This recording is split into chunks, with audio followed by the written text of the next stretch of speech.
So you asked me, when the fuck are we gonna see Shrek? Well, ladies, here's my boy.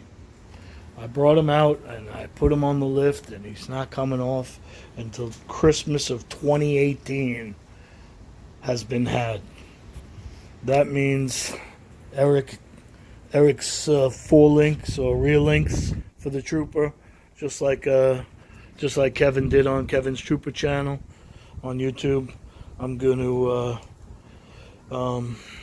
check out that video again and then get with the getting. So I ordered a tranny cooler yesterday for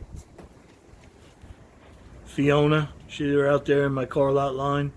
Well, Fiona shit the bed. So it's firmed up now 100% that she does need a transmission. Um, got overheated yesterday, almost to 300 degrees, and I let it cool down all day. When I went to move it, it's doing exactly what it did in the beginning, which means the brake band is slipping again. So the guru told me pretty much Lucas it or you're fucked. And I figured at this point I don't really care. Like I said, I'm gonna look into a rebuild kit, and that may be a project I do. I don't know. We'll see. In the meantime, there it sits again. So I decided, Fiona, since you don't need a cooler right now, Shrek gets a cooler. Um, so I popped the hood to pull the grill, and I didn't like my batteries, so I had a little corrosion on the terminals on the dual batteries. So what I did was I took them apart. I use this shit. This is the protector, but I use their battery cleaner also, and I just go ahead and clean everything. I've got a wire brush, plumbing brush that I cut the loop off of, and I put in my power drill, and I just do the insides of these with that. They come beautiful. So I cleaned all the terminals, and now I started on this one. This is the main battery, what I would call the starting battery. So I taped it up, and I like to use the red lacquer. So I put a couple of coats on and let it dry. It's supposed to keep, the galvanic corrosion or the to the similar metals and an acid and blah, blah, blah, blah, blah. Anyway, so I'm just finishing up those right now. Uh, I popped the hood and I go, motherfucker. There's my Blue Sea battery switch. That's a warranty replacement. You see the loop on the top? That needs to go to a switch on the dashboard so I can manually switch my batteries. It's not even an automatic. I'm in manual override. So basically, I don't know, for a fucking year now, both batteries are just fully charging, which is stupid because if you go out to the compound and you fucking play your radio, guess what? Both fucking batteries are discharging. You want to keep them separate, but figure it out. What am I going to do? Anyway, I digress. So, top of Shrek bumper over here. I went ahead and got the Hayden. I bought a 678 kit off of Amazon. It's a little fucker, but it comes with everything you need. It's Hayden is the plate and fin instead of the cheaper models. Nice little fucker, and it's gonna fit in here perfect. Because I remember when I did my bumper and I did the winch. This is where I put the Harbor Freight winch kit. I put it here. It hasn't affected me. This car doesn't overheat. For you jackoffs who still, oh, you gotta have a fan shroud. There you go. It's 2 goddamn years. All right, it's since I did the timing belt water pump. Fan shroud's inside. I got everything. Why kill myself? I was gonna get a high flow fan. This car never leaves mid length on the gauge. So more importantly is the tranny. I drove Shrek home last night. I put the scanner on it, live data, and I was watching the tranny, and it never really got above 2.25. But I still want the cooler on there. I want to keep it around. I'm in Florida. You walk outside and you fucking spontaneously combust. Anyway, so hey, Nice little view of my beast, huh? So, finish the batteries, and then I'll show you guys dingleberrying around.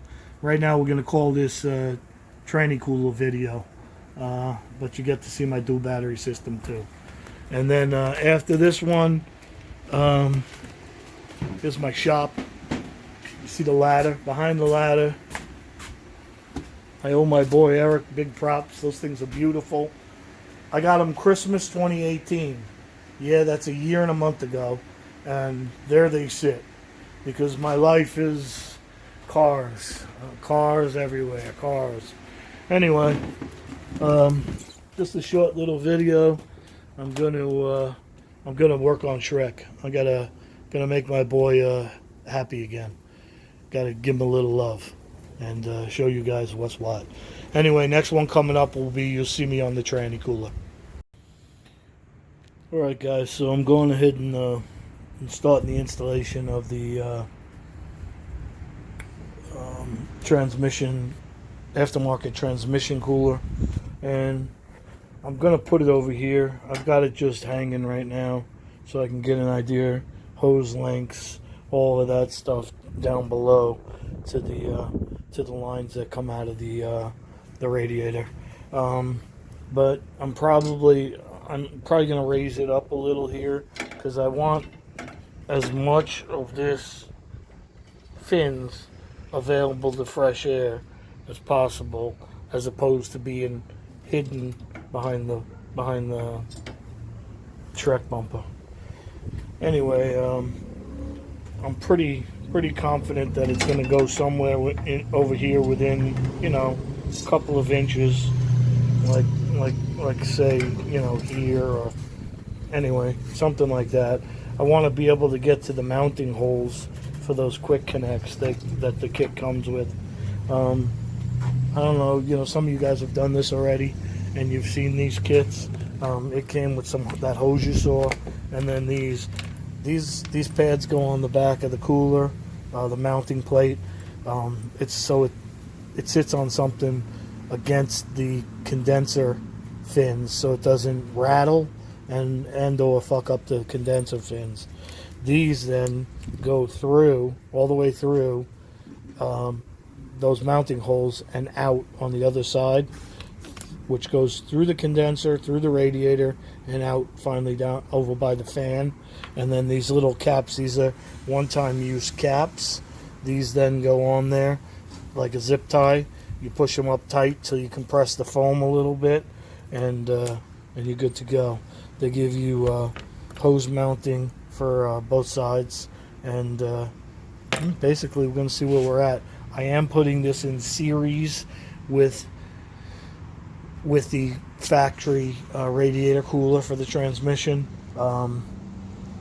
Series, best way to explain it in layman's terms is series means it's going to pass through the radiator cooler first, then pass through this cooler. It can't bypass either one. It has to go through the radiator cooler, then through the aftercooler here, then back to the transmission. Okay? Parallel would be it could go through either the radiator cooler or the aftercooler. So you want to get as much cooling as possible. So coming out of the radiator with air blowing over it and the radiator fan blowing is your coolest. Then you want to just run that through this thing and have it go back into the transmission. So enough bullshitting. I'm gonna go ahead and start laying it out, and I'll let you guys see the next picture, which will probably be me mounting the cooler and or being up or down. I'm not sure yet. Alright guys, so I asked the questions on the planet and the mafia and the trader, and this line right here, it's this is 3.5 liter 98 to 2002. This is closest to the passenger side of the vehicle. That's the passenger side. This is the line. So it comes out of the factory radiator cooler here. So this would be called the return line. Okay. So this one comes back to the transmission cooler. This one comes from the transmission hot, goes up and into the factory connection for the factory tranny cooler with fan blade. It goes through, runs through its thing. Originally came out this one right here that's capped off and went into here. And that's as cool as it got. So now it's going to go in hot through the transmission cooler for the OE, out the transmission cooler for the OE here, and it's still got to go up to my cooler. Let's see if we can see it up there. It's up there, and basically you see where the line is. That's the bottom of the cooler. There's going to be another line over there. That line's going to come back. So this one here is run. This is the return, even cooler now, back to the transmission. So what happened was the kit comes with, you know how they are. They give you like 6 feet of shit, and basically, I ended up having to ordered another 10 feet of 3/8 tranny hose. So, oh, there's the fitting over there. It's hard to see in here, but it's all the way, there it is, all the way to the right, just before the canister there for the AC, for the dryer. Oh, it just went out of focus now, so there it is. Anyway, that's going to come down once I make that connection. The cooler, I'll take you up top. Hold on.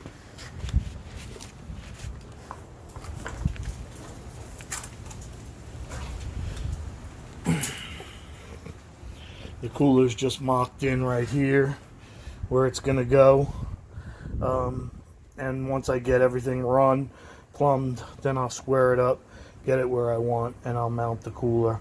I'm just using, it's sitting on a piece of rubber. This is just weighted and holding it against the condenser coil. Anyway, I'll show you that when I hook it all up. And like I said, last night I think I hit around 325. So let's see what it does today. I'll keep you in the loop. Alright guys, I pretty much got it buttoned up. I did get the line, put it in. These aren't tight yet, but I want to show you how it works. I don't know if you can see, I put one through up here and one here just to hold it, but I haven't locked them in place yet. So it's like a sporky little thing, and you can see it popping right out here. So basically it's gone through the radiator, through the condenser, the radiator, everything, and then you put this little gizmo right here. It kind of just gonna go on there. Let me see if I can set you guys up where you can see, and I can still use my hands.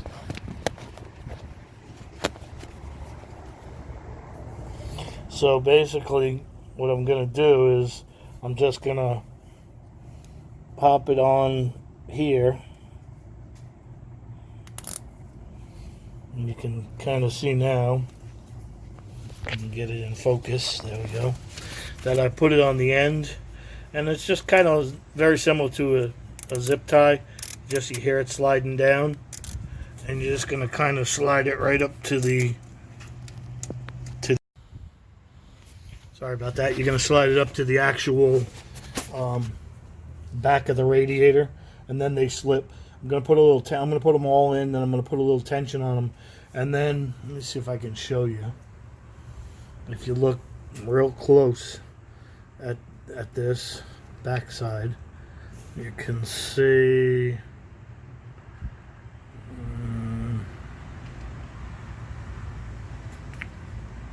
just can't see it.